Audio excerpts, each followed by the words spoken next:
Jina langu naitwa Prophet IPM, Senior Prophet wa huduma ya Embassy of God for All Nations iliyopo jijini Dar es Salaam, Mbezi Beach, Mbuyuni.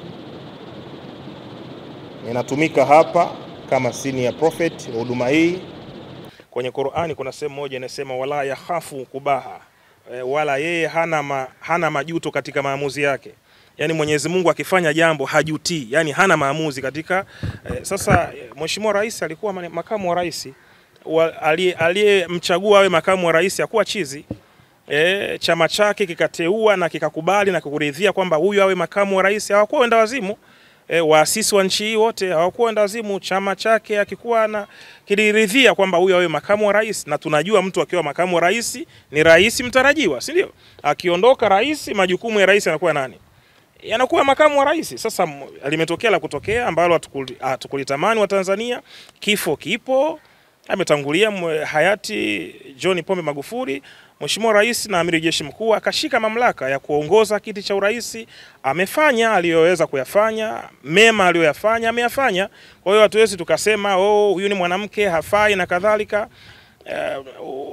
Tupo katika nchi ambayo ina uhuru wa kuzungumza. Tupo kwenye nchi ambayo of course ukizungumza mazuri ya mtu unaonekana chawa. Ndivyo iliyopo.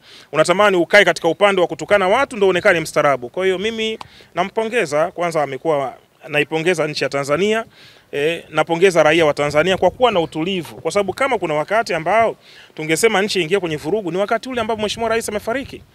Alafu kuna vuguvugu chini lakini bado viongozi wa vyombo vya ulinzi na usalama walisimama kama viongozi waasisi, walisimama wa taifa hili na wakasema katiba inaruhusu aendelee, na ameendelea. Na mimi nampongeza, naamini atamaliza salama. Ndilo ombi langu kwake Mheshimiwa Rais na Amiri Jeshi Mkuu Mheshimiwa Samia Suluhu Hassan. la kuambia wafanye kazi tu kwa bidii, wafanye shughuli zao kwa amani, wapambane.